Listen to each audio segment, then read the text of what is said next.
سلامتی ہے ان آنکھوں پہ جو ہدایت پہ نظریں جمائے بیٹھی ہیں، ان کانوں پہ جو ذکر خیر کے منتظر رہتے ہیں، اور ان قدموں پہ جو ہدایت کی راہ پہ گامزن ہیں۔ کہا جاتا ہے کہ آپ کے نزدیک جمعے کا ممبر صرف حکمرانوں کے لیے یا ان کے مقرر کردہ نمائندوں کے لیے خاص ہے، آپ علماء اکرام کا جمعے کا خطبہ دینا اس کو درست نہیں سمجھتے، یہاں تک آپ نے کہا کہ یہ پرانے زمانوں کے انداز میں ہائی ٹریزن تھا۔ اور دوسری بات، غیر مسلم ممالک جہاں پر مسلم اکثریتی حکومتیں نہیں ہیں، وہاں پر جمعے کے انعقاد کو آپ لازم نہیں سمجھتے۔ آپ کا پورا موقف کیا اب تک سامنے نہیں آ سکا۔ میں چاہتا ہوں اس نشست میں حسب سابق ہم سب سے پہلے آپ کی رائے جانیں، کہتے کیا ہیں آپ، استدلال کیا ہے؟ یہ بھی بالکل وہی معاملہ ہے جو تراویح کی نماز کے باب میں زیر بحث آیا ہے۔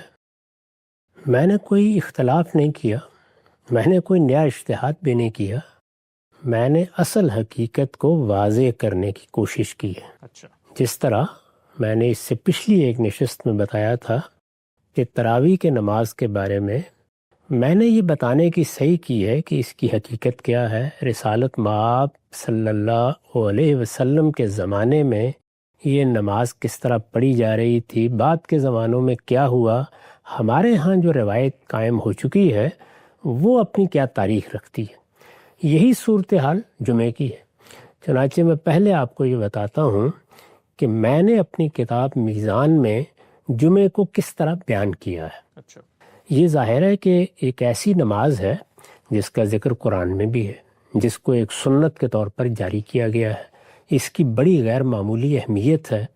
دین میں جب کوئی چیز اس اہمیت کی حامل ہے تو یہ ضروری ہے کہ اس کو اس کی اصل کے لحاظ سے پورے تدبر کے ساتھ سمجھ لیا جائے۔ ٹھیک، جب آپ اس کو سمجھ لیں گے تو میں نے جو کچھ وقتاً فوقتاً کہا ہے وہ بھی واضح ہو جائے گا۔ میں نے لکھا ہے جمعے کے دن مسلمانوں پر لازم کیا گیا ہے کہ نماز ظہر کی جگہ وہ اسی دن کے لیے خاص ایک اجتماعی نماز کا اہتمام کریں۔ اچھا، ہم پر جو 5 نمازیں فرض کی گئی ہیں ان کے بارے میں ہم جانتے ہیں کہ وہ گھر میں بھی پڑھی جا سکتی ہیں، تنہا بھی ادا کی جا سکتی ہیں۔ یہ بالکل صحیح ہے کہ اگر معبد قریب ہے یا چند لوگ جمع ہیں تو اسی بات کی ترغیب دی گئی ہے اور اس کو بہت باعث اجر قرار دیا گیا ہے کہ ہم وہ نماز جماعت کے ساتھ پڑھیں، ہم معبد میں جا کر پڑھیں۔ تاہم نماز اگر تنہا بھی پڑھ لی جائے تو ادا ہو جاتی ہے۔ جمعے کے بارے میں یہ نہیں ہے۔ جمعے کی نماز اپنی ابتدا ہی سے ایک اجتماعی نماز ہے، اس میں جماعتی ہونی ہے۔ اس کو جا کر کسی دوسری جگہ پڑھنا ہے جہاں پر اس کا خصوصی اہتمام ہوگا۔ وہ کوئی مسجد بھی ہو سکتی ہے، وہ کوئی کھلا میدان بھی ہو سکتا ہے۔ یہ چونکہ ایک اجتماعی نماز ہے تو اب یہ نماز کس مقصد کے لیے لازم کی گئی ہے، اس کے لیے کیا سنت قائم کی گئی ہے، اس کو جاننا ضروری ہے۔ جمعے کے دن مسلمانوں پر لازم کیا گیا ہے کہ نماز ظہر کی جگہ وہ اسی دن کے لیے خاص ایک اجتماعی نماز کا اہتمام کریں۔ اس نماز کے لیے جو طریقہ شریعت میں مقرر کیا گیا ہے وہ یہ ہے۔ ظہر کی نماز 4 رکعت ہے۔ یہ نماز 4 رکعت نہیں ہے، یہ اس کی جگہ لے لیتی ہے۔ یعنی جب ہم یہ نماز پڑھتے ہیں تو پھر ظہر کی نماز اس دن ختم ہو جاتی ہے۔ یہ نماز 2 رکعت پڑھی جائے گی۔ نماز ظہر کے برخلاف اس کی دونوں رکعتوں میں قرات جہری ہوگی۔ یہ ایک دوسرا اختلاف ہوا۔ یعنی ہم جو نمازیں عام حالات میں پڑھتے ہیں، شب و روز ادا کرتے ہیں، ان میں ظہر اور عصر میں قرات سری ہوتی ہے، جہرن قرات نہیں کی جاتی، یعنی آواز قرآن مجید کی تلاوت میں بلند نہیں کی جاتی۔ اس میں البتہ قرات جہری ہوتی ہے، بلند آواز سے قرات کی جاتی ہے۔ نماز کے لیے تکبیر کہی جائے گی۔ یہ کیوں وضاحت کرنا ضروری ہوا؟ اس لیے کہ عیدین کی نماز کے لیے تکبیر نہیں کہی جاتی، وہ بھی اجتماعی نمازیں ہیں، وہ بھی مسلمان باہر جا کر پڑھتے ہیں، ان کے لیے بھی خصوصی قانون ہے، لیکن ان میں یہ واضح ہے کہ سنت یہی قائم کی گئی ہے کہ تکبیر نہیں کہی جاتی۔ نماز کے لیے تکبیر کہی جائے گی۔ نماز سے پہلے حاضرین کی تذکیر و نصیحت کے لیے امام 2 خطبے دے گا۔ 2 خطبے دیے جاتے ہیں، یعنی اس کا طریقہ یہ ہوتا ہے کہ امام پہلے جو کچھ اس نے تذکیر و نصیحت کے لیے کہنا ہے وہ کہتا ہے، پھر تھوڑی دیر کے لیے بیٹھ جاتا ہے، پھر کھڑا ہوتا ہے اور دوسرا خطبہ دیتا ہے۔ یہ دوسرا خطبہ کیا ہے؟ اس میں اجتماعی دعائیں کی جاتی ہیں۔ ٹھیک۔ ہمارے ہاں چونکہ یہ طریقہ نہیں رہا کہ نماز کے بعد جیسے لوگ بالعموم دعا کرتے ہیں وہ دعائیں کی جائیں، نماز کے اندر دعائیں کی جاتی ہیں، اور یہ چونکہ ایک اجتماعی نماز ہے تو اس میں اسی لیے 2 خطبوں کو سنت کی حیثیت سے جاری کیا گیا، ایک تذکیر و نصیحت کے لیے، دوسرا اجتماعی دعاؤں کے لیے۔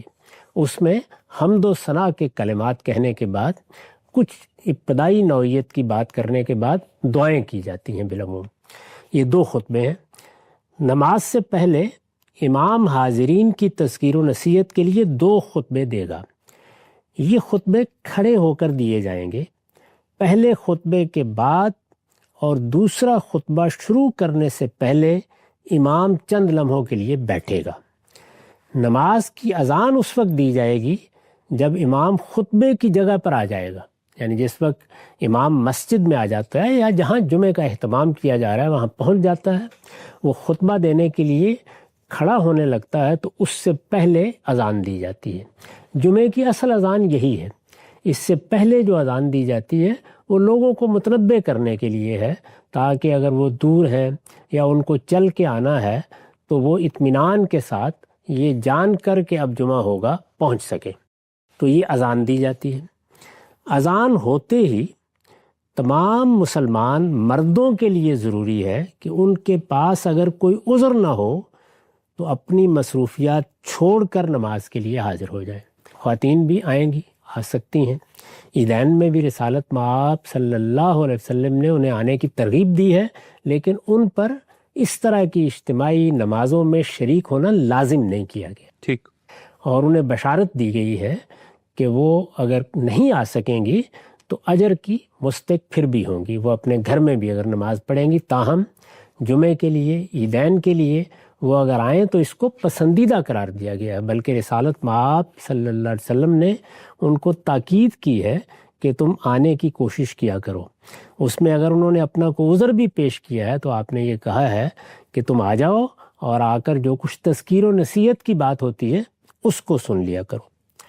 اذان ہوتے ہی تمام مسلمان مردوں کے لیے ضروری ہے کہ ان کے پاس اگر کوئی عذر نہ ہو تو اپنی مصروفیات چھوڑ کر نماز کے لیے حاضر ہو جائیں۔ نماز کا خطاب، یہاں خطبہ دینا ہے، اجتماعی نماز ہے، نماز کا خطاب اور اس کی امامت مسلمانوں کے ارباب حل و عقد کریں گے۔ یہ جتنی چیزیں میں نے بیان کی ہیں یہ سب کی سب وہ ہیں جو سنت کی حیثیت سے رسالت مآب صلی اللہ علیہ وسلم نے جاری فرمائی ہیں۔ اس میں یہی سنت قائم کی گئی۔ رسالت مآب کے زمانے میں بھی یہی طریقہ رہا، آپ کے بعد صحابہ کرام کو اقتدار منتقل ہوا تو انہوں نے بھی یہی طریقہ اختیار کیا۔ یہ رسالت مآب صلی اللہ علیہ وسلم کا قائم کردہ طریقہ بھی ہے، یہ خلفائے راشدین کا قائم کردہ طریقہ بھی ہے۔ اس کے بعد بھی صدیوں تک اس کا اہتمام ہوتا رہا کہ مسلمانوں کے ارباب حل و عقد آئیں گے، وہ امامت کرائیں گے اور اس کا خطبہ بھی وہی دیں گے۔ ارباب حل و عقد خود آئیں گے یا اپنے کسی نائب کو، اپنے کسی نمائندے کو بھیجیں گے۔ نماز کا خطاب اور اس کی امامت مسلمانوں کے ارباب حل و عقد کریں گے، یعنی وہ لوگ جنہوں نے ان کی سیاسی ذمہ داریاں سنبھال رکھی ہیں، جن کے پاس ان کا اقتدار ہے، جو نظم اجتماعی کے ذمہ دار بنائے گئے ہیں، یا اگر قرآن کی تعبیر مستعار لیں تو جو ان کے اولو الامر ہیں۔ نماز کا خطاب اور اس کی امامت مسلمانوں کے ارباب حل و عقد کریں گے، اور یہ صرف انہی مقامات پر ادا کی جائے گی، یہ صرف انہی مقامات پر ادا کی جائے گی جو ان کی طرف سے اس نماز کی جماعت کے لیے مقرر کیے جائیں گے۔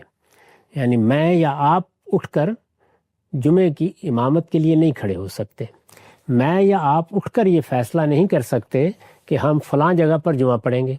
شب و روز کی 5 نمازوں کے معاملے میں یہ فیصلہ ہم ہی کرتے ہیں، بلکہ اگر کسی محلے میں مسجد بنانی ہے تو وہ بھی ہم ہی فیصلہ کرتے ہیں۔ لیکن جمعے کے معاملے میں جو سنت قائم کی گئی وہ یہ تھی کہ یہ فیصلہ ارباب حل و عقد کریں گے کہاں کہاں جمعہ ہونا ہے۔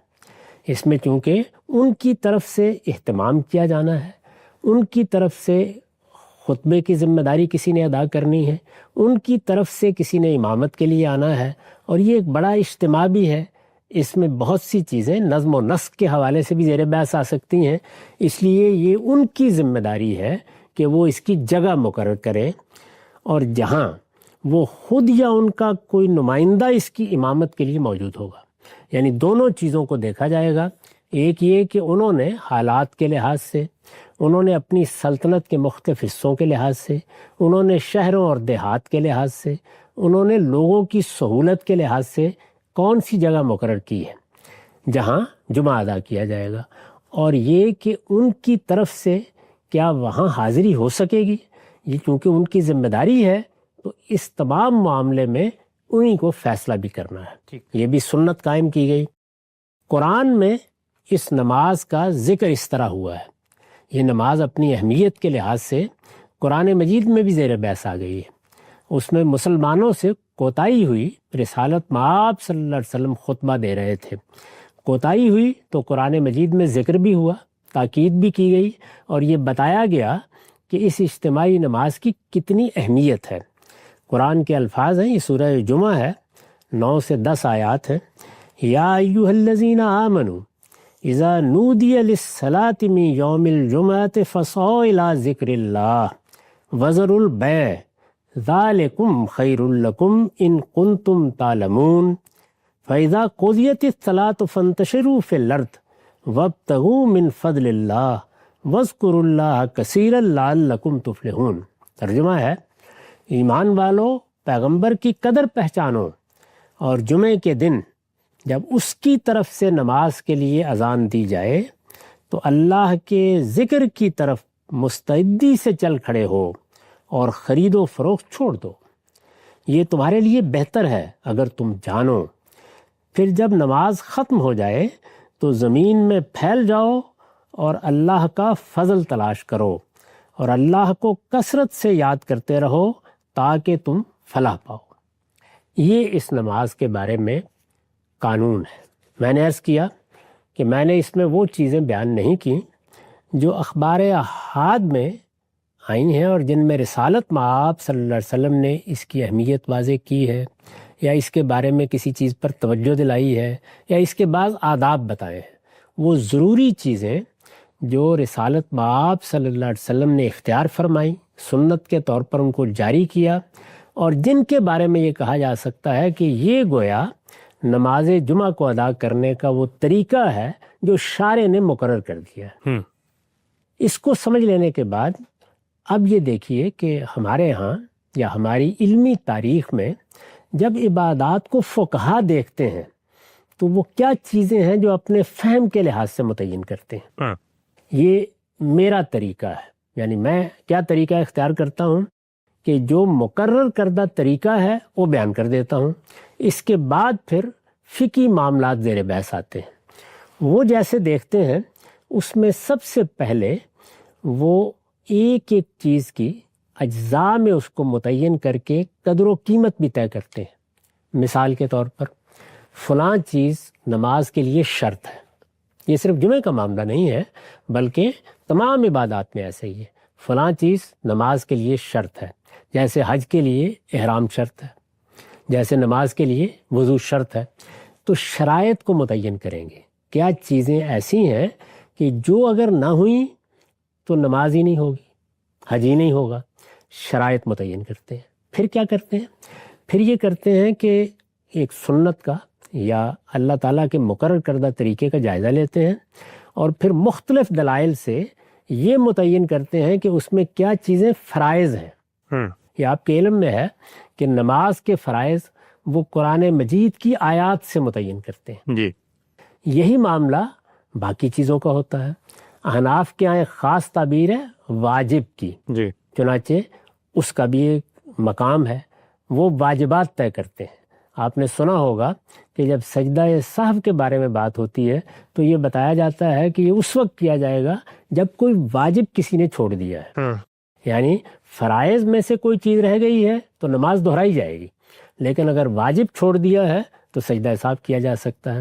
اسی طرح کیا چیزیں ہیں کہ جو رسالت مآب صلی اللہ علیہ وسلم نے لازم بھی نہیں کی، ان کے بارے میں یہ بھی نہیں کہا جا سکتا کہ ان کو چھوڑ دیا تو اس کی تلافی کرنی ضروری ہے، لیکن وہ آپ کا اسوہ ہے، اس کو وہ اپنے طریقے پر بالعموم سنتی کے لفظ سے تعبیر کرتے ہیں، تو لباس کے سنن بیان کریں گے۔ یہاں سنت کا لفظ اس معنی میں نہیں ہے جس میں دین کے ماخذ میں یہ لفظ بولا جاتا ہے، بلکہ اس مفہوم میں جس میں میں اسوہ کا لفظ بولتا ہوں، اس کو بھی متعین کرتے ہیں۔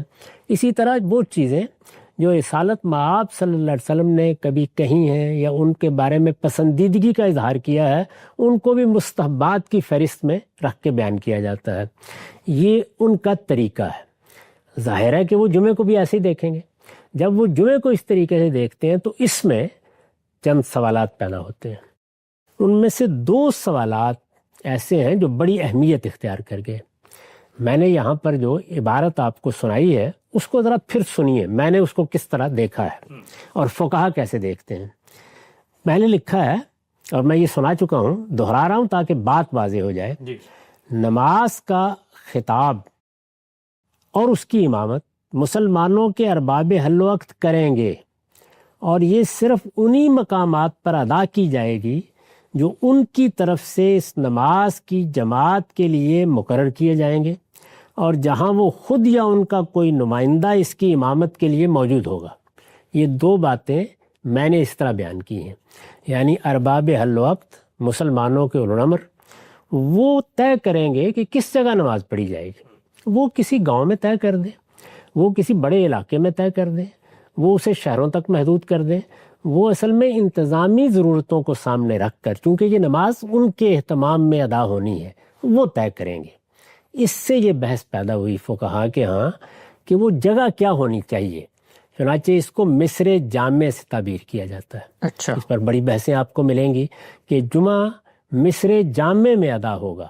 اب یہ کہ مصر جامع کیا ہے، اس کی تعریف کیا ہے؟ یعنی اس میں پھر آپ یہ دیکھتے ہیں کہ بہت اختلافات ہیں۔ یعنی آپ دیکھتے چلے جائیں، مالکیہ کو دیکھیں، آپ شوافے کو دیکھیں، آپ احناف کو دیکھیں، وہ یہ طے کرنے کی کوشش کرتے ہیں۔ میں نے اس معاملے میں یہ بتایا ہے کہ یہاں استدلال میں غلطی ہو رہی ہے۔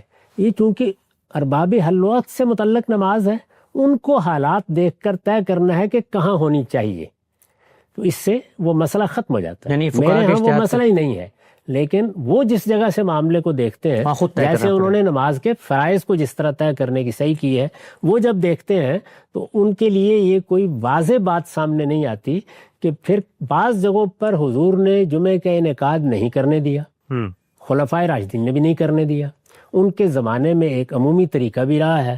پھر یہ مصر جامع کون سا ہے؟ 40 لوگ ہونے چاہیے، 30 لوگ ہونے چاہیے، وہاں کیا ہونا چاہیے، کیا نہیں ہونا چاہیے، کیا کوئی بازار ہونا چاہیے؟ یہ بہت سی بحثیں آپ کو فقہا کے یہاں ملتی ہیں۔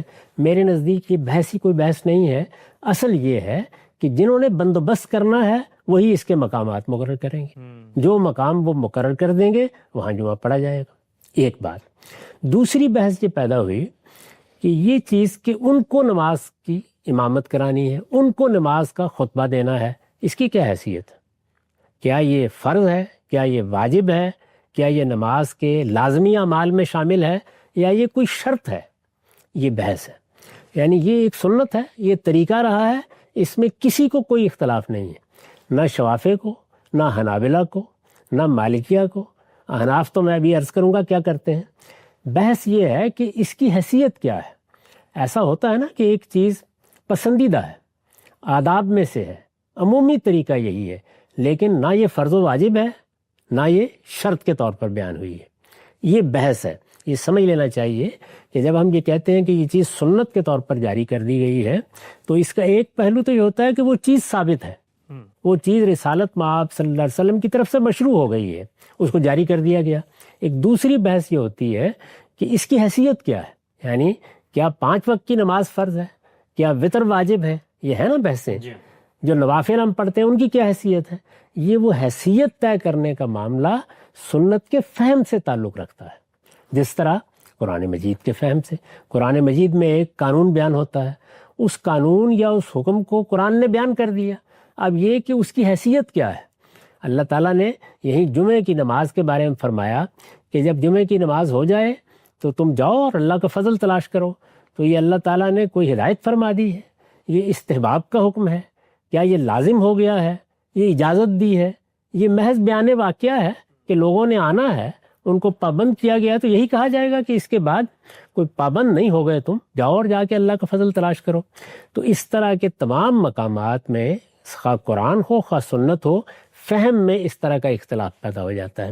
یہ اختلاف ہے، یعنی پہلے یہ سمجھ لینا چاہیے کہ اختلاف کیا ہوا ہے۔ اس میں فقہائے احناف کی یہ رائے ہے کہ یہ شرط ہے، یعنی ان کے نزدیک مصر جامع بھی شرط ہے اور یہ بھی شرط ہے۔ اس سے جو لوگ اختلاف کر رہے ہیں وہ اصل میں شرط ہونے کے پہلو سے گفتگو کر رہے ہیں، یعنی اس کی نوعیت کیا ہے۔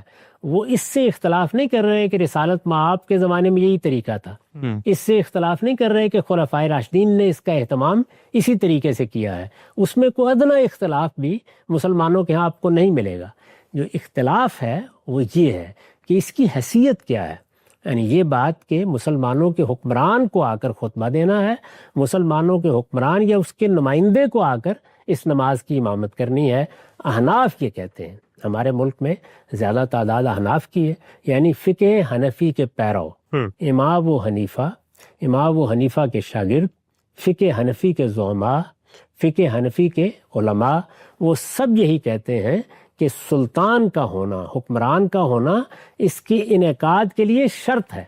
وہ اگر ہوگا تو جمعہ ہوگا، نہیں تو ظہر پڑی جائے گی۔ اچھا، یہ ہے ان کا نقطہ نظر۔ میں آپ کو بدائع الصنائع کی پہلی جلد سے 261 صفحے پر یہ الفاظ سنا لیتا ہوں۔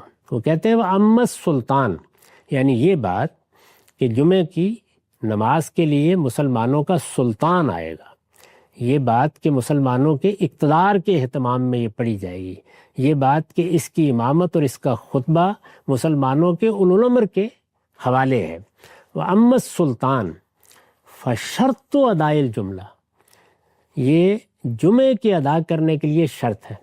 وَأَمَّا السُّلطان فَشَرْطُ أَدَاءِ الْجُمْعَہ عِندَنَا، یہ انہوں نے وضاحت کی ہے کہ دوسرے فقہا کے ہاں تو یہ نہیں ہے، لیکن ہم اس کو شرط کے طور پر مانتے ہیں۔ حتیٰ لا یجوز اقامتها بدون حضرت ہی او حضرت نائب ہی، یعنی ہمارے نزدیک اس کی اقامت جائز ہی نہیں ہے جب تک کہ حکمران موجود نہ ہو، وہ آئے آ کے امامت کرائے، خطبہ دے، یا وہ اپنے کسی نائب، اپنے کسی نمائندے کو بھیجے۔ اس کو وہ شرط کے طور پر بیان کرتے ہیں۔ میں نے اس جانب اپنے ملک میں لوگوں کو توجہ دلائی ہے کہ اصل قانون یہ ہے، احناف اس کو اس طریقے سے دیکھتے ہیں، میں کس طریقے سے دیکھتا ہوں وہ میں نے بیان کر دیا، لیکن احناف تو اس کو شرط کے طور پر بیان کرتے ہیں۔ ان کے نزدیک یہ ایسے ہی ہے جیسے وضو کرنا نماز کے لیے شرط ہے، اسی طریقے سے سلطان، مسلمانوں کا حکمران، اس کی طرف سے اہتمام، اس کے کسی نائب کا آ کر امامت کرانا، خطبہ دینا، یہ جمعے کے شرائط میں سے ہے۔ اگر کسی جگہ یہ شرط پوری نہیں ہوتی تو وہاں جمعہ نہیں پڑھا جا سکتا۔ ان کے الفاظ ہیں لا یجوز اقامتها، یعنی اس طرح کی جگہوں پر یا اس طرح کی صورتحال میں جمعے کی اقامت جائز ہی نہیں ہے۔ گویا جواز اور عدم جواز کا مسئلہ پیدا ہو جاتا ہے۔ شرائط میں یہی چیز ہے، اگر وضو نہیں ہے تو آپ نماز نہیں پڑھ سکتے، پھر یا آپ تیمم کریں گے، کوئی دوسری صورت بتائی جائے گی، یا پھر کوئی رخصت ہوگی۔ لیکن یہ کہ جو چیز شرط ہے وہ جب تک پوری نہیں ہو جاتی اس وقت تک وہ عبادت ادا ہی نہیں کی جا سکتی۔ احناف کا نقطۂ نظر یہ ہے۔ اس میں ظاہر ہے کہ یہ بحث پیدا ہو جاتی ہے کہ اگر کسی جگہ مسلمانوں کے حکمران اپنی اس ذمہ داری کو پورا نہ کرے، اگر وہ غفلت اختیار کر لیں، جس طرح کے بہت سے مسلمان ملکوں میں بھی صورتحال پیدا ہوئی اور ہمارے یہاں خاص طور پر پیدا ہوئی، یعنی بر صغیر میں، ایسا ہی معاملہ جب غیر مسلم ملکوں میں جا کر مسلمان آباد ہوتے ہیں تو وہاں سامنے آ جاتا ہے۔ یعنی ان ملکوں میں تو مسلمانوں کی حکومت ہی نہیں ہے، وہاں کسی کے غفلت یا کسی کے تساہل اختیار کرنے کا بھی سوال نہیں ہے، غیر مسلموں پر جمعہ فرض نہیں کیا گیا، تو وہاں کیا ہوگا؟ یعنی مسلمان ظہر ہی پڑھیں گے یا وہ جمعے کا اہتمام کر سکتے ہیں؟ یہ مسئلہ ہے جس کا تعلق اجتہاد سے ہے۔ جمعے کے موضوع پر گفتگو کا آغاز کیا، اس موضوع کو آگے بڑھاتے ہیں۔ ہم سے بہت شکریہ آپ کے وقت کا۔ ہم سب یہ بات تو آپ نے بتائی کہ جو سنت جاری کی گئی ہے اس میں جمعے کا انعقاد حکمران یا اس کا مقرر کردہ کوئی امام کرے گا، یہی آپ کی رائے ہے، یہی ہمارے علم کی رائے ہے۔ ماضی کے علماء کے حوالے بھی آپ نے پیش کیے تھے۔ آگے بڑھاتے ہیں سلسلہ گفتگو کو۔ پھر اس کے بعد یہ جو دونوں اطلاقی معاملات ہیں، میں جاننا چاہتا ہوں اس میں آپ نے جو اجتہادی رائے دی ہے کہ اگر مسلمانوں کا مقرر کردہ امام نہیں ہوتا تو پھر کیا علماء کو اجازت ہے وہاں پر جمعہ پڑھانے کی، اور ساتھ ساتھ جن ممالک میں مسلمان موجود ہیں لیکن حکومت مسلمانوں کی نہیں ہے وہاں پر جمعہ لازم نہیں ہے، یہ معاملات کیسے پیش آئے اور اس میں آپ کے اجتہاد کی بنیاد کیا ہے؟ یہ معلوم ہے کہ جب رسالت مآب صلی اللہ علیہ وسلم کے بعد مسلمانوں کا نظم اجتماعی قائم ہوا تو یہ نظم اجتماعی صدیوں تک انہی اصولوں پر رہا ہے جو دین کے معاملے میں قائم کر دیے گئے تھے۔ ہمارے ہاں خلفائے راشدین کا زمانہ ہو، بنو امیہ کا زمانہ ہو، بنو عباس کا زمانہ ہو، یہی روایت رہی، اور یہ روایت ظاہر ہے کہ خود رسالت مآب صلی اللہ علیہ وسلم کی قائم کردہ تھی۔ فقہا نے جب اس پر کام کرنا شروع کیا ہے تو اس میں جیسا کہ میں نے پچھلی دفعہ عرض کیا تھا، یہ بحث ہوئی کہ جو سنت قائم کی گئی ہے، خواہ وہ نماز میں ہے، خواہ وہ روزے میں ہے، خواہ وہ جمعے میں ہے، عیدین میں ہے، حج و عمرہ میں ہے، اس میں کون سی چیزیں شرط کی حیثیت رکھتی ہیں، کون سی چیزیں فرائض کی حیثیت رکھتی ہیں۔ میں نے عرض کیا تھا کہ احناف کے ہاں ایک اصطلاح واجب کی بھی ہے، اسی طریقے سے ہماری فقہ میں وہ چیزیں طے کی جاتی ہیں۔ اس میں اگر آپ غور کریں تو ایک نتیجہ یہ بھی نکلتا ہے کہ جب کسی چیز کے بارے میں بعض فقہا یہ رائے قائم کر لیتے ہیں کہ یہ کوئی شرط کی نوعیت کی چیز نہیں ہے، یہ فرض ہے یا واجب ہے، تو وہ اس کے لحاظ سے پھر معاملہ بھی کرتے ہیں۔ احناف کا نقطہ نظر کیا ہے وہ میں نے واضح کر دیا تھا، وہ اس کو ہمیشہ سے شرط مانتے رہے ہیں، وہ اس وقت بھی شرط ہی مانتے ہیں، ان کے اس نقطہ نظر میں کوئی تبدیلی نہیں آئی۔ یہ سوال پیدا ہوا کہ مسلمانوں کے حکمران اگر یہ ذمہ داری انجام دینے کے لیے تیار نہیں ہیں، ظاہر ہے کہ حکمرانوں کے اطوار میں، ان کے کام کرنے کے طریقوں میں وقت کے ساتھ انحطاط بھی آتا ہے، انحرافات بھی پیدا ہوتے ہیں۔ یہ ایک بڑی ذمہ داری ہے، اور یہ صرف ذمہ داری نہیں ہے بلکہ یہ حکمران کو ایک ایسی جگہ لا کر کھڑا کر دیتی ہے جہاں وہ فی الواقع عوام کے سامنے جواب دہ ہو جاتا ہے۔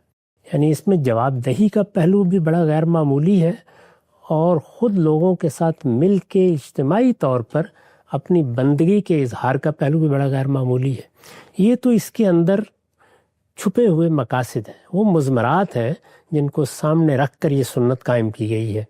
لیکن اگر حکمران اس درجے کے مسلمان نہ رہیں، یا اپنے اسلام کے بارے میں اس طرح متنبع نہ رہیں، یا اپنی ذمہ داریوں کے بارے میں ایسے حساس نہ رہیں جس طرح کے مختلف جگہوں پر ہوا ہے، تو پھر کیا کیا جائے؟ ایک یہ سوال تھا۔ پھر یہ کہ جہاں مسلمانوں کی حکمرانی قائم نہیں رہی، پچھلے 200 سال میں تو مسلمان اس صورتحال سے بھی دوچار ہوئے کہ ان کے بہت سے علاقوں پر مغربی قوموں نے آ کر اپنی حکومتیں قائم کر لیں، ان کی بادشاہتیں ختم ہو گئیں، ان کے حکمران ختم ہو گئے۔ یہ صورتحال جہاں پیدا ہوئی وہاں ظاہر ہے کہ وہی سوال جس کا میں نے ابھی ذکر کیا زیادہ سنگینی کے ساتھ سامنے آ جاتا ہے۔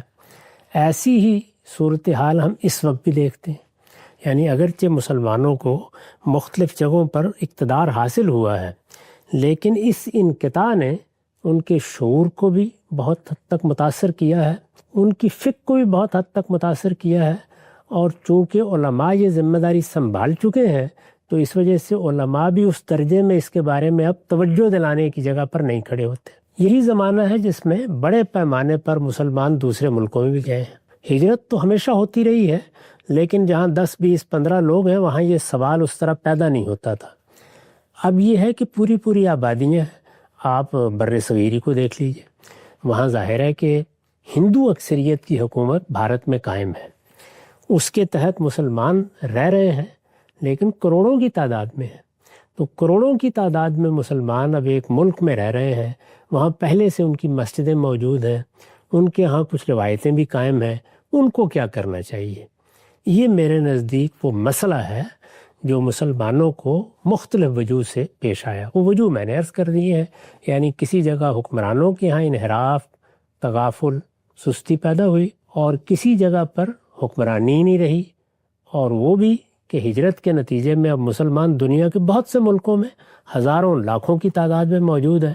امریکہ میں دیکھ لیں، یورپ میں دیکھ لیں، بہت سے ملکوں میں تو اب اتنی بڑی تعداد ہے کہ اس کو ایک طرح سے ریاست کے نظم میں بھی دخل انداز ہونے کے مواقع مل رہے ہیں.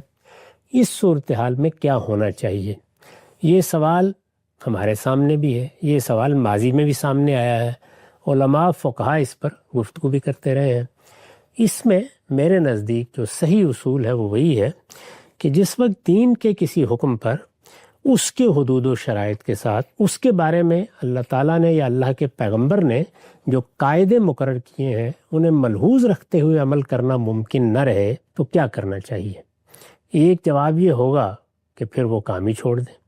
جیسے کہ مثال کے طور پر نماز کے لیے وضو شرط ہے، پانی میسر نہیں رہا، تو دین نے ہمیں جو تعلیم دی وہ یہ تھی کہ اس طرح کی صورتحال اگر عبادات کے معاملے میں پیدا ہو جائے، اس لیے کہ عبادات بندگی کا اظہار ہے، بندہ اس میں اپنے پروردگار کے سامنے اپنی عبدیت کو ظاہر کرتا ہے.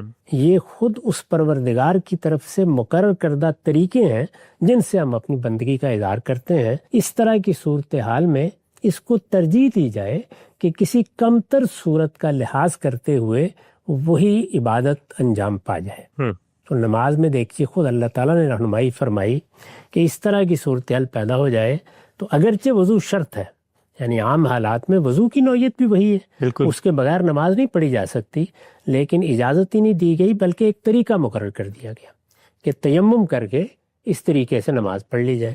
پھر اس میں صرف یہی نہیں ہے کہ جب ہمیں محض وضو کی ضرورت ہوتی ہے اس وقت تیمم کر لیں، اس سے آگے جب غسل واجب ہوتا ہے اس وقت بھی اجازت دے دی گئی کہ تیمم کر کے نماز پڑھ لی جائے. اسی قاعدے کو سامنے رکھ کر لوگوں کے ذہن میں یہ خیال پیدا ہوا کہ اب اگر یہ صورت نہیں ہے تو پھر کیا اس اصول کو ملحوظ نہیں رکھنا چاہیے کہ حکمران ہیں کیا؟ حکمران در حقیقت مسلمانوں کے نمائندے ہیں. ٹھیک، مسلمانوں نے ان کو مقرر کیا ہے. یہ بات قرآن سے بھی واضح ہوتی ہے کہ وہ حکمران کا نام لے کے احکام نہیں دیتا، وہ مسلمانوں کی جماعت کو احکام دیتا ہے. مسلمانوں کی جماعت کے افراد بحیثیت ایک امت کے اس کے مخاطب ہوتے ہیں، یا ایک قوم کے کہہ لیجیے مخاطب ہوتے ہیں. جب وہ مخاطب ہوتے ہیں تو پھر ہم اس سے یہ نتیجہ نکالتے ہیں کہ اب اگر اس جماعت کا، اس قوم کا، اس امت کا کوئی نظم اجتماعی ہے تو اس کے ذمہ دار، اس کے ارباب حل وقت وہ اس کے مسئول ہو جائیں گے. جمعے کا معاملہ بھی بالکل ایسا ہی ہے. یعنی مسلمان جب ایک امت کی حیثیت سے اپنی الگ حیثیت متعین کر لیتے ہیں تو خود رسول اللہ کا عمل یہ بتا رہا ہے کہ آپ نے جمعے کا حکم دے دیا. جیسے کہ ہجرت ہوئی تو ابھی جا کر آپ نے باقاعدہ وہاں نظم حکومت قائم نہیں کیا تھا، لیکن آپ نے لوگوں سے یہ کہا کہ وہ جمعے کا اہتمام کریں. اس سے یہ نتیجہ نکلتا ہے کہ اصلاً اس حکم کا مخاطب بھی مسلمان بحیثیت قوم، بحیثیت جماعت ہے. جب وہ بحیثیت جماعت ہے تو عام حالات میں تو یہی ہوگا اور یہی ہونا چاہیے کہ ان کا اگر کوئی اجتماعی نظم قائم ہے تو اس کے ذمہ دار آئیں اور اس کا اہتمام کریں. اگر وہ لوگ یہ ذمہ داری انجام نہیں دے رہے یا وہ موجود نہیں رہے تو مسلمان بحیثیت جماعت اس کا اہتمام کریں. اچھا، انہیں یہ کرنا چاہیے تاکہ ایک نماز جو اجتماعی نماز ہے، جو مسلمانوں کو مسجد کے ساتھ باقاعدہ متعلق کرتی ہے، اس لیے کہ وہ گھر میں پڑھی ہی نہیں جا سکتی، اس میں معبد اور مسجد یہ مسلمانوں کے لیے کم سے کم ہفتے میں ایک دن ان کی اجتماعیت کا مرکز بن جاتا ہے. تو اس وجہ سے اصل حکم کے مخاطب کی حیثیت سے ان کے فیصلے کو قبول کر لیا جائے اس معاملے میں. یعنی کمیونٹی، مسلمانوں کی جماعت وہ فیصلہ کر لے کہ کیا اس کا انعقاد ہونا ہے. اگر اس کا انعقاد ہونا ہے تو اس کی جگہ بھی وہ متعین کر دے گی، اور اپنی طرف سے جیسے حکمران کو یہ حق تھا کہ وہ اپنا نمائندہ مقرر کرے، اسی طرح مسلمانوں کی جماعت بھی یہ کام کر لے گی. یہ ایک اجتہادی اطلاق ہے جس کے تحت پھر علماء نے جمعہ پڑھانا شروع کیا. اس میں بہت بحثیں بھی رہی ہیں. میں نے پچھلے بار بھی عرض کیا تھا کہ یہ بحث رہی کہ ہم نے ایک اجتہاد کیا ہے، لیکن اس وقت تو اگر دیکھا جائے تو ظہر کی نماز فرض ہوتی ہے تو پھر احتیاطی طور پر ظہر بھی پڑھی جاتی رہی. ٹھیک. اس طرح کے نشیب و فراز رہے ہیں. آہستہ آہستہ لوگ اس کے عادی ہو گئے, پھر وہ جمعہ ہی پڑھنے لگ گئے. اور اب ہم یہ دیکھتے ہیں کہ جن ملکوں میں یہ نظم قائم نہیں ہے, بہت سے ملکوں میں تو وہی صورتحال ہے, وہاں حکمران ہی تقرر کرتے ہیں, جامع مسجد انہی کے اہتمام میں ہوتی ہے, ان کی اجازت کے بغیر کوئی وہاں جمعے کا انعقاد نہیں کر سکتا. جامع مسجد کہاں بننی ہے اس کی اجازت بھی وہی دیتے ہیں.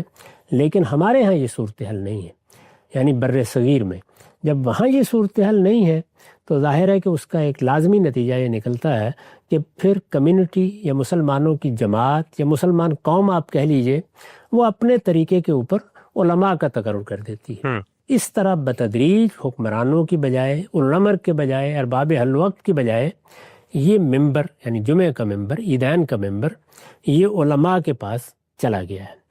میرے نزدیک, اور میں اس کی بار بار تکرار کرتا ہوں, کہ یہ توجہ دلانی چاہیے, حکمران جہاں موجود ہیں ان کو کہنا چاہیے کہ وہ یہ کام کریں. اسی طریقے سے جن ملکوں میں مسلمانوں کی حکمرانی نہیں ہے, جہاں وہ دوسری قوموں کے تحت رہ رہے ہیں, یہ دوسرے مذاہب کی قوموں کے تحت رہ رہے ہیں, وہاں بھی انہیں یہ توجہ دلائی جائے کہ وہ اپنی کمیونٹی کا ایک نظم ضرور قائم کریں, یعنی پوری کمیونٹی کا ان ذمہ داریوں کو انجام دینے کے لیے جن میں کسی اختلاف کا سوال نہیں ہے. جنازے ہونے ہیں, جنازے کی نماز پڑھی جانی ہے, میتوں کو دفنانا ہے, قبرستانوں کا اہتمام کرنا ہے, اسی طرح جمعہ عیدین کا اہتمام ہے. تو اس مقصد کے لیے کمیونٹی یا مسلمانوں کی قوم یا جو لوگ بھی کسی جگہ موجود ہیں وہ بحیثیت جماعت اس ذمہ داری کو نیابتاً انجام دینا شروع کر دیں. ٹھیک. یہی صورتحال ظاہر ہے کہ بر صغیر میں, خاص طور پر بھارت میں جو مسلمانوں کو درپیش ہے, وہاں بہت بڑی آبادی ہے, پہلے سے ایک روایت قائم ہو چکی ہوئی ہے. وہاں زیادہ بڑا مسئلہ اس لیے پیدا نہیں ہوا کہ جو مسئلہ اس وقت وہاں مسلمانوں کو درپیش ہے وہی انگریزوں کے آنے کے بعد درپیش تھا. تو اس لیے جو اجتہاد کیا گیا تھا اس کے مطابق وہاں بھی عمل ہو رہا ہے. وہی روایت پاکستان بننے کے باوجود, بنگلہ دیش کی ایک الگ حکومت قائم ہونے کے باوجود دونوں ملکوں میں بھی ہے. یعنی جو ممبر علماء کے پاس چلا گیا تھا وہ علمائی کے پاس ہے, اور علماء اس کو اب آسانی سے چھوڑنے کے لیے بھی تیار نہیں ہے. تو اس وجہ سے اس اجتہادی پہلو کو بھی واضح کیا جائے اور اس کے ساتھ اصل کی طرف توجہ بھی دلائی جائے, کیونکہ وہ بہت بڑی بات ہے کہ مسلمانوں کے حکمران اپنی اس ذمہ داری کو پہچانیں. وہ 5 چیزیں جو حکمرانوں کے حوالے کی گئی ہیں اللہ تعالیٰ کی طرف سے, اللہ کے پیغمبر کی طرف سے, ان میں سب سے نمایاں یہی ہے کہ وہ جمعہ اور عیدین کی امامت بھی کریں گے, ان کا خطبہ بھی دیں گے, اور انہی کے اہتمام میں جو جگہ وہ مقرر کریں گے وہاں جمعہ پڑھا جائے گا, وہاں عیدین کا اہتمام ہوگا. نقطہ بالکل واضح ہوا. اچھا ہم سب, یہ جو ایک اجتہاد ہے, ایک نئی صورتحال پیدا ہوئی, اس میں جو ایک رخصت کا پہلو تھا, یعنی شرط پر عمل درآمد ممکن نہیں ہے تو آدمی اس سے نیچے جاتا ہے اور اصل صورت کو قائم رکھنے کی کوشش کرتا ہے. اس پہ کچھ میں چاہتا ہوں طالبانہ سوالات آپ کی خدمت میں رکھوں.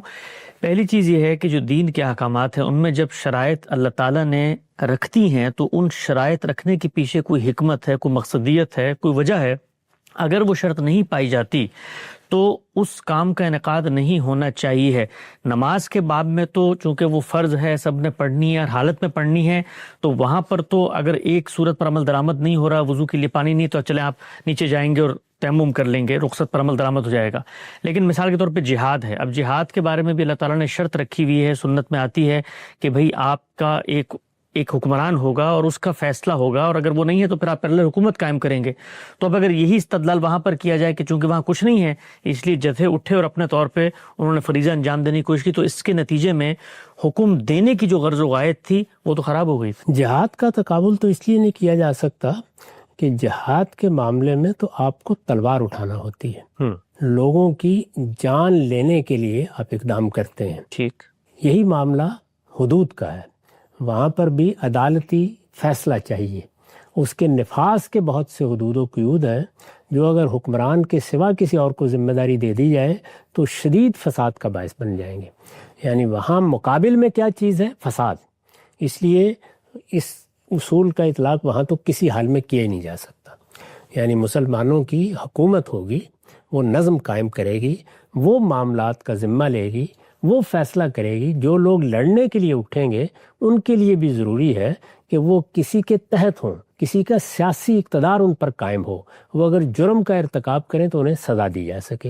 اس لیے وہاں تو کسی اجتہاد کا کوئی سوال ہی نہیں ہے، الا یہ کہ کوئی بڑی اضطرار کی صورتحال پیدا ہو جائے، جس کو علماء فقہا بیان بھی کرتے ہیں، میں نے بھی بارہا بیان کیا ہے۔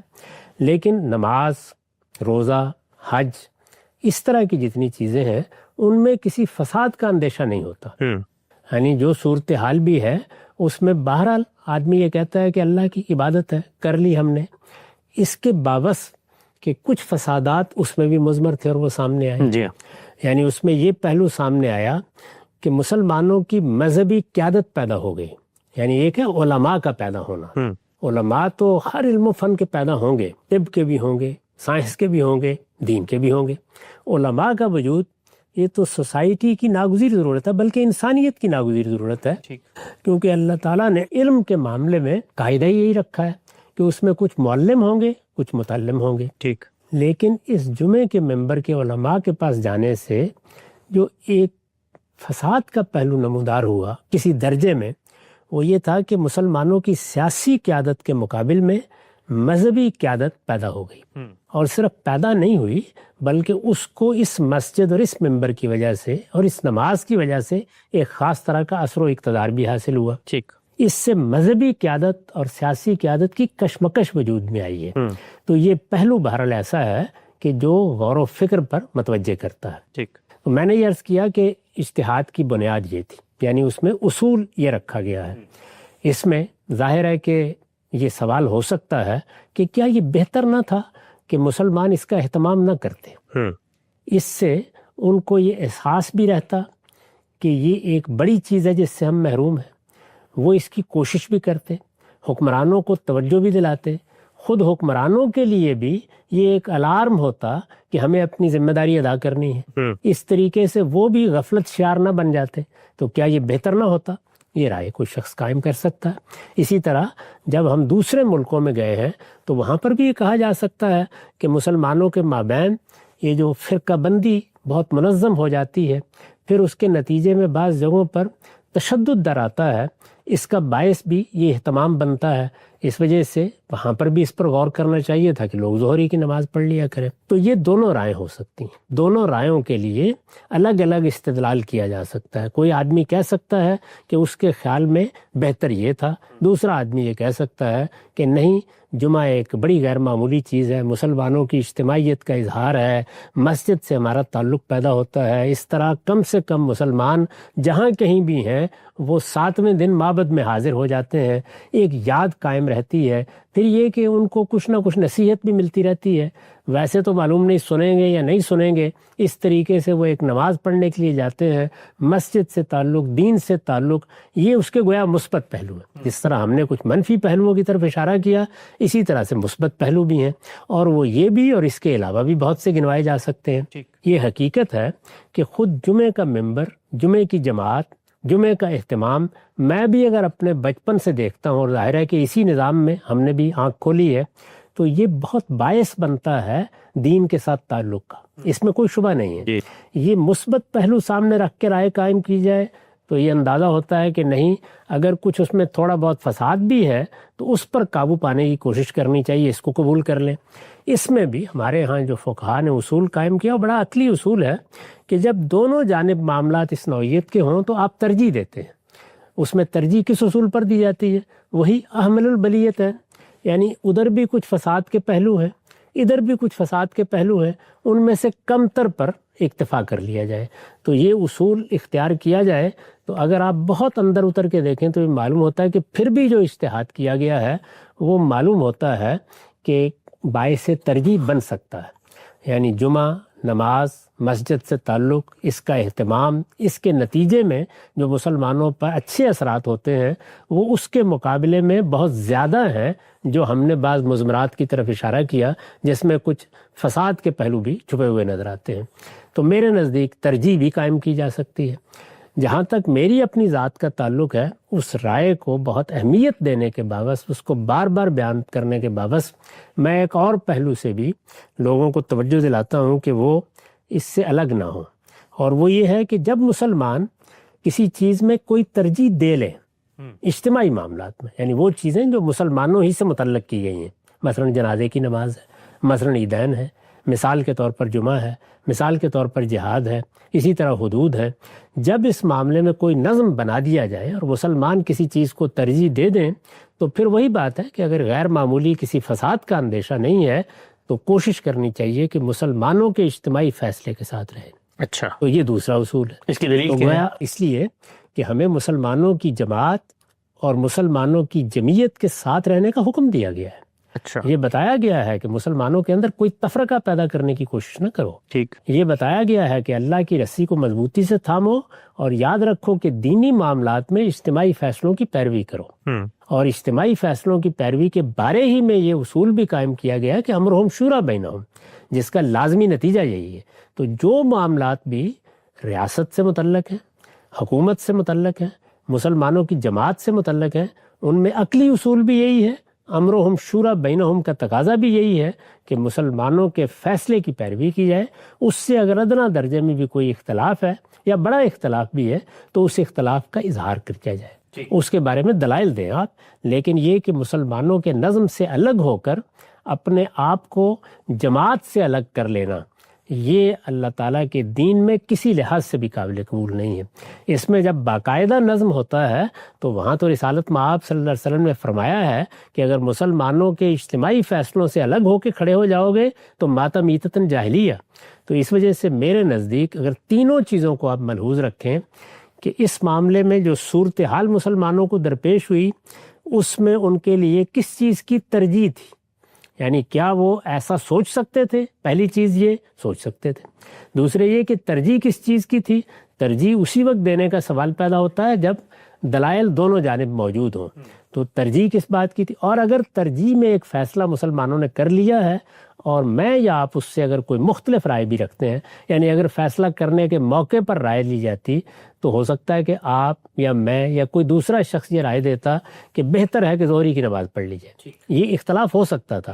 لیکن جب مسلمانوں نے عالمی سطح پر یہ فیصلہ کر لیا تو پھر اس فیصلے کے ساتھ ہی رہنا چاہیے۔ یہی دین کا حکم ہے، یہی رسالت مآب صلی اللہ علیہ وسلم کی ہدایات کا تقاضا ہے۔ نقطہ بالکل واضح ہو گیا۔ ہم سب تین بنیادی سوالات میں چاہتا ہوں ان کی بھی وضاحت سامنے آ جائے۔ نماز چونکہ ایک دینی فریضہ ہے تو اس کے بارے میں حکم بھی متعین ہے، فرض نمازیں یہ ہیں۔ آپ نے خود جہاں پر مسلمانوں کوئی حکومت کو یا ریاست کو جو اختیارات دیے گئے ہیں ان میں یہ لکھا ہے کہ جمعے کا اہتمام کیا جائے گا، اور اگر حکمران بلاتا ہے تو پھر جمعے پہ جانا بھی ہے۔ اب یہاں پر تو حکمران موجود نہیں ہے، ایک کمتر صورت ہے، اس سے نیچے کی صورت ہے، تو عام مسلمانوں کے لیے حکم کیا ہے؟ اگر حکمران یا ان کا مقرر کردہ امام جمعے کا انعقاد نہیں کر رہا اور اجتہادی رائے کے نتیجے میں جمعہ منعقد ہو رہا ہے تو اب کیا مسلمان پر جمعے میں شرکت واجب ہے، لازم ہے یا نفل ہے؟ یہ تو میں نے عرض کر دیا کہ جب مسلمان کوئی فیصلہ کر لیں تو پھر اس فیصلے کی پابندی لازم ہے، اس سے الگ نہیں ہو سکتے ہم۔ رسالت مآب نے یہی تعلیم دی ہے، اس میں دیکھیے بار بار توجہ دلائی ہے کہ تم مثالی طور پر یہ خیال کر رہے ہو کہ وہ خلیفہ راشد ہو، نہیں، جیسا بھی حکمران ہوگا، جیسا بھی نظم ہوگا اس کا ساتھ دینا ضروری ہے۔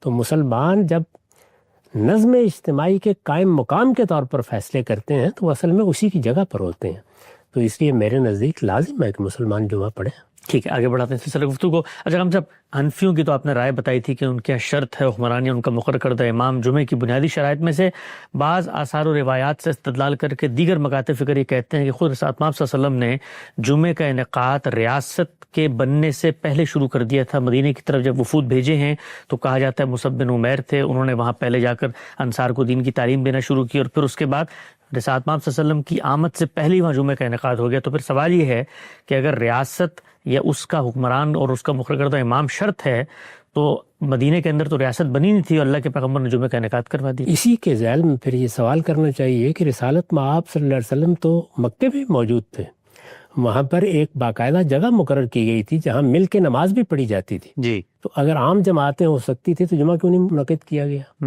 یہ تو اتنا ہی بڑا سوال یہ بھی پیدا ہو جائے گا۔ ٹھیک، اس معاملے کو سمجھنے میں غلطی ہو رہی ہے۔ رسالت مآب صلی اللہ علیہ وسلم کی بیعت کر لی گئی تھی، ٹھیک، وہاں کے رؤسائے قبائل نے آپ کو دعوت دے دی تھی، صحیح، یہ طے ہو گیا تھا کہ آپ ایک پناہ گزین کی حیثیت سے نہیں بلکہ حکمران کی حیثیت سے اب مدینہ آئیں گے۔ اچھا، مسلمانوں نے وہاں جا کے جب دعوت و تبلیغ کا کام کیا اور ان کی ایک باقاعدہ جمعیت بھی بن گئی اور رسالت مآب نے فیصلہ کر لیا کہ اب مدینہ منتقل ہونا ہے، اس وقت آپ نے فرمایا کہ جمعہ کا انعقاد شروع کر دیا جائے۔ اسی سے میں نے اس استدلال کی طرف توجہ دلائی ہے کہ اس طرح کے جتنے احکام ہیں قرآن سے بھی یہی معلوم ہوتا ہے کہ وہ اصلاً جماعت کو دیے جاتے ہیں. تو مسلمان قوم جب قوم کی حیثیت سے وجود پذیر ہو گئی تو اس کے بعد جمعے کے انعقاد کا فیصلہ کر لیا گیا.